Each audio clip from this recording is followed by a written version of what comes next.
तो भाइयों finally dragon ball super chapter 71 के कुछ और स्पॉइलर सामने आ चुके हैं। फर्स्ट पेज में हम देखते हैं कि वही कल वाला स्पॉइलर जो मैंने आपको बताया था पिछली वीडियो में कि विस गोकू के सामने खड़ा होता है। गोकू मेडिटेशन की फॉर्म में हाथ जोड़ के बैठा है यहाँ पे और विस गोकू को पूछता है कि गोकू तुम्हें क्या लगता है कि तुम्हारे और हम एंजल्स के बीच में फर्क क्या है। अब गोकू देखो यहाँ पे भाइयों हैरान हो जाता है। उसने जो दोनों हाथ जोड़े थे उनको वो खोल लेता है, बिल्कुल हैरानी से देख के विस की ओर बोलता है हम दोनों में फर्क, हाँ तुम्हारे गले में ना ये गोल गोल हैलो रहती है, मेरे में नहीं है ऐसी हैलो रिंग। और भाइयों गोकू ऐसा कहता ही है कि तभी विस के पीछे से ना उसकी स्टिक गोल गोल घूम के आती है और बिल्कुल विस के जैसे पास पहुंचती है। विस उसे डॉज करता है और गोकू के मुंह के सामने जाती है ये स्टिक और गोकू को जोर से सर पे लग जाती है। गोकू चिल्ला के ऐसे बिल्कुल नीचे गिर जाता है। आउच आउच लग गई, जोर से लग गई, अरे ये क्या था विस, क्या था ये। और फिर इसके बाद विस गोकू को एक्सप्लेन करते हुए कहता है कि हम जो एंजल्स हैं वो हमेशा अल्ट्रा इंस्टिंक्ट की स्टेट में रहते हैं, ये फर्क है हम में और तुम में। तो बेसिकली यहाँ पे भाइयों विस ने गोकू से सवाल पूछा कि हमें फर्क क्या है। गोकू मस्ती में कह रहा है कि हाँ तेरे गले में ना गोल गोल रिंग है, मेरे में नहीं है। तो विस ने यहाँ पे कुटाई कर दी गोकू की नहीं, असली फर्क है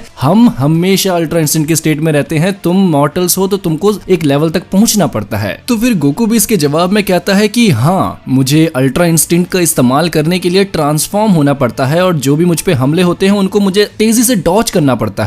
लेकिन विस सामने से कहता है कि ये सही बात नहीं है, जरूरी नहीं है कि ऐसे ही तुम अल्ट्रा इंस्टिंक्ट का इस्तेमाल करो, तुम इसको विदाउट ट्रांसफॉर्मिंग भी इस्तेमाल कर सकते हो। तुम्हें बस अपने दिमाग को, अपनी बुद्धि को, अपने माइंड को स्टेबल रखना है, इतना ज्यादा स्टेबल रखना है कि उसका जो शरीर है वो खुद ब खुद मूव करे, खुद ब खुद रिएक्ट करे। और यही बात भाइयों मैं काफी वक्त से आप सबको कहते हुए आ रहा हूँ। पिछली वीडियो में भी मैंने कही थी कि जो एंजल्स हैं उनके लिए अल्ट्रा इंस्टिंक्ट उनकी लाइफस्टाइल का हिस्सा है, उनको कुछ वो कमाना नहीं पड़ता, उनको कुछ करना नहीं पड़ता। मैंने जो मछली वाली एग्जांपल दी थी याद है, मछलियों के लिए जैसे तैरना है वैसे ही एंजल्स के लिए अल्ट्रा इंस्टिंक्ट है। मछलियां हर वक्त तैरती हैं, मैं पानी में कूद जाऊं अगर तो मुझे तैरना एक्स्ट्रा पड़ेगा, एक्स्ट्रा मेहनत करनी पड़ेगी, लेकिन मछलियां हमेशा तैर रही हैं। एंजल्स हमेशा अल्ट्रा इंस्टिंक्ट की फॉर्म में हैं। तो विस गोकू को कहता है कि जो तुम ट्रांसफॉर्म होते हो ना, व्हाइट बाल हो जाते हैं, इतनी सारी एनर्जी निकलती है, इतनी सारी हीट निकलती है, उस सब की कोई जरूरत नहीं है, तुम उन सब के बिना भी अल्ट्रा इंस्टिंक्ट का इस्तेमाल कर सकते हो। फिर विस गोकू को दिखाता है कि वो कैसे खुद डॉज करता है या अपनी स्टिक का यूज करता है। तो विस यहाँ पे कुछ उसको कर्तव्य वगैरह दिखा रहा है कि देखो मेरी स्टिक ऐसे गोल गोल घूम रही है और मैं कैसे डॉज करता हूँ, मैं कैसे अपनी बॉडी को कंट्रोल करता हूँ अल्ट्रा इंस्टिंक्ट की नॉर्मल स्टेट में रहते हुए। तो सामने से विस अपनी स्टिक के साथ ये सब स्टंट करता है। गोकू हैरानी से विस को देखता रहता है और गोकू हैरान इसलिए भी है कि वो अब ये सोच रहा है कि बिना ट्रांसफॉर्म हुए अल्ट्रा इंस्टिंक्ट का इस्तेमाल करना होगा। विस गोकू को कहता है यहाँ पे कि तुम्हें स्टेमिना और टाइम लिमिट वाली जो प्रॉब्लम है ना उसके बारे में नहीं सोचना है। तुम अगर ट्रांसफॉर्म होने में अपनी ताकत, अपनी एनर्जी को इस्तेमाल कर दोगे, इससे अच्छा है कि तुम उस एनर्जी को नॉर्मल स्टेट में रहते हुए ही इस्तेमाल करो। और गोकू भी इसमें हाँ में हाँ मिलाते हुए कहता है कि हाँ सही कहा, जब जब मैं स्टेमिना मेरा खत्म हुआ है ना मेरा, तब मैं बहुत बड़ी मुसीबत में फंसा हूँ। विस फाइनली फिर गोकू को कहता है कि तुम्हें जो ये जो ट्रांसफॉर्म वाला जो अल्ट्रा इंस्टिंक्ट है ना, व्हाइट बाल हो जाते हैं, पूरा ऑरा निकल जाता है, इतनी सारी एनर्जी रिलीज होती है, इसको ना तुम एक आखिरी रिजॉर्ट की तरह, जो भी तुम्हारी जंग होगी उसमें आखिरी गुंजाइश की तरह इसको इस्तेमाल करना जब तुम्हारे पास कोई और ऑप्शन ना हो। लेकिन गोकू कहता है कि यार फिर तो इसमें बहुत ज्यादा टाइम लगेगा, इतना सब कुछ सीखने में तो मेरे को बहुत ज्यादा टाइम लगेगा। और तभी विस भाइयों एक बात कहता है कि शायद से हमारे पास अभी इतना टाइम नहीं है। और अगर आप यहाँ पे देखो तो विस की बातों को सुन के गोकू वापस से हाथ जोड़ के यूं मेडिटेशन की फॉर्म में बैठ जाता है और बिल्कुल लेफ्ट में ना भाइयों यहाँ पे देखो विस ऊपर की ओर सोचते हुए कह रहा है ये बात कि हमारे पास इतना ज्यादा टाइम नहीं है शायद से अभी। और यहाँ पर भाइयों हम सबको पता है कि विस बात कर रहा है ग्रेनोला की, क्योंकि ग्रेनोला एक तरीके से ना न्यू एनिमी भी हो सकता है इन सब के लिए। तो विस इसी बात को नोट करते हुए कहता है कि हमारे पास शायद अभी इतना ज्यादा टाइम नहीं है। गोकू ये सुन के हैरान होता ही है कि तभी विस साइड में वेजिटा को आवाज लगाता है। अगर आप यहाँ पे देखो तो वेजिटा अपनी एक उंगली में बड़े से पत्थर को पकड़ के खड़ा हो रखा है इधर पे। और बेसिकली यहाँ पे हम सबको पता है वेजिटा क्या कर रहा है, हकाई की टेक्निक की प्रैक्टिस कर रहा है। पहले वो छोटे छोटे पत्थरों को वो डिस्ट्रॉय कर पा रहा था हकाई से, अब मे भी भाइयों वेजिटा इतने बड़े पत्थर को भी हकाई कर पा रहा हो। चलो स्पॉयलर्स में तो नहीं बताया गया कि वेजिटा इस पत्थर की हकाई कर पाता है या नहीं, लेकिन जब एक्चुअल चैप्टर आएगा 20 या 21 को शायद उसमें पता चल जाएगा कि वेजिटा अब किस काबिल हो चुका है हकाई टेक्निक में। तो विस वेजिटा को भी यहाँ पे अपने पास बुला लेता है और वो गोकू और वेजिटा को एक साथ कुछ अब बताने वाला है। विस इन दोनों को कहता है कि अगर तुम्हें ट्रेनिंग करनी है, अगर तुम्हें अच्छे से ट्रेनिंग करनी है, ताकतवर बनना है, तो तुम्हें तुम्हारे खुद के अतीत वाला जो तुम्हारा सेल्फ है ना, अतीत, तुम्हें तुम्हारे खुद के अतीत से ज्यादा ताकतवर बनना होगा। जो तुम दोनों कल थे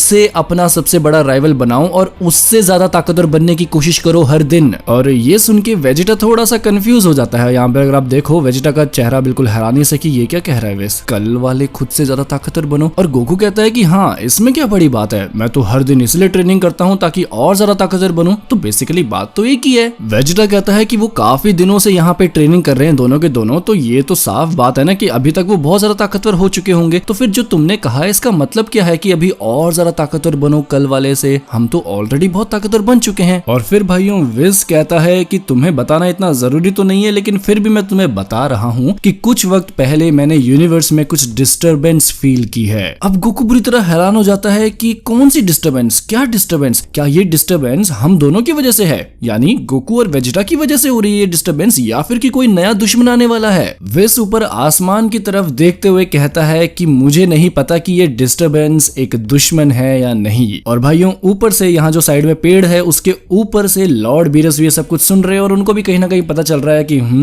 फिर से एक और इंटरटेनमेंट मेरे लिए आने वाला है। चलो अच्छा है, लॉर्ड बीरस भाइयों अपनी मस्ती में रहते हैं। लेकिन जो डिस्टरबेंस विस ने यहाँ पे फील की है वो हम सबको पता है, वो है ग्रेनुला। ग्रेनुला से जुड़ी है और यहाँ पे विस भी ये बात नहीं जानता है कि जो ये ग्रेनुला है, जो ये न्यू डिस्टरबेंस है, वो दुश्मन है या दोस्त है। तो भाइयों फिलहाल स्पॉयलर्स में तो इतना ही है। और जो ये चैप्टर आने वाला है ना, चैप्टर 71, इसका टाइटल होगा द हीटर्स प्लान। और अगर आपको याद हो हीटर्स का प्लान क्या था कि उन्हें साइंस का इस्तेमाल करके ग्रेनुला को रोकना है, ग्रेनुला को मारना है, साइंस गोकू और वेजिटा का इस्तेमाल करके। और याद है ना मैंने अभी कुछ वक्त पहले ही ये वीडियो बनाया था, अभी आपको फ्लैश कार्ड में भी दिख जाएगा ये वीडियो। इसमें मैंने कहा था कि क्या गोकू और वेजिटा इतने मतलब डम्ब हैं कि उनको ये हीटर्स आके बेवकूफ बना देगा और ये जो गोकू और वेजिटा है वो ग्रेनुला से लड़ पड़ेंगे हीटर्स के प्लान के अकॉर्डिंग। इस वीडियो में मैंने ये भी स्टेटमेंट कही थी कि मैं एक्सेप्ट नहीं कर पा रहा हूं कि ग्रेनुला गोकू और वेजिटा दोनों को ही हरा देगा या दोनों के सामने ही मतलब एक मुसीबत बनेगा। मेरे को तो अभी तक ये भी यकीन नहीं हो रहा है कि ग्रेनुला के लिए वेजिटा को भी हरा देगा। और हीटर्स आर्मी का जो अल्टीमेट गोल है वो है फ्रीजा की गद्दी पर बैठना, फ्रीजा फोर्स को अपने कंट्रोल में करना और फ्रीजा को रास्ते से हटाना। रास्ते से हटाने के लिए उनके पास ग्रेनुला है, लेकिन ग्रेनुला क्या करेगा, सारी फ्रीजा आर्मी को ही मार देगा। इसलिए अब वो साइंस का इस्तेमाल करेंगे क्योंकि ग्रेनुला साइंस से भी नफरत करता है। और भाइयों आपको क्या लगता है कि इस बार लॉर्ड बीरस कोई एक्शन लेंगे कि नहीं लेंगे? पिछली बार याद है ना मोरो के खिलाफ अचानक से ग्रैंड प्रीस्ट का बुलावा आ गया था तो उनको जाना पड़ा था। लेकिन इस बार जो ग्रेनुला ने विश मांगी है उसमें ये बताया गया था कि you will be the strongest warrior excluding the gods, gods के अलावा जितने मॉर्टल्स हैं तुम उनमें सबसे ज्यादा ताकतवर बनोगे। तो क्या लगता है इस बार लॉर्ड बीरस कुछ एक्शन लेंगे? वैसे मुझे तो लगता है कि अकेला वेजिटा ही काफी है सब कुछ सॉल्व करने के लिए, क्योंकि मैं अभी भी ग्रेनुला को इतनी बड़ी वो नहीं मान रहा हूँ कि वो अचानक आके सबको चैलेंज कर देगा। बट स्टिल आपको क्या लगता है लॉर्ड बीरस के बारे में, ये मुझे कमेंट्स में जरूर बताना। तो क्या होगा ये हीटर्स प्लान और किस तरीके से गोकू और वेजिटा की ये जो भूमिका निभाएंगे इस बड़े प्लान में, और क्या वो ग्रेनुला से लड़ेंगे? और इन द एंड हमेशा जो मैं पूछता हूँ आप सबसे कि क्या आपको लगता है कि ग्रेनुला इविल है? क्या आखिरी में ग्रेनुला मर जाएगा क्योंकि अब उसके पास सिर्फ 3 साल की उम्र बची है? तो क्या लास्ट में ऐसा होगा जैसे डीबीएस ब्रॉली मूवी में हुआ था कि ग्रेनुला दोस्त बन जाएगा गोकू और वेजिटा का? फिलहाल के लिए बस इतना ही भाइयों। वीडियो अच्छा लगा हो तो इसे लाइक जरूर करना। मैं मिलूंगा आप सबको नेक्स्ट वीडियो में, तब तक के लिए खुदा हाफिज़, सादर प्रणाम।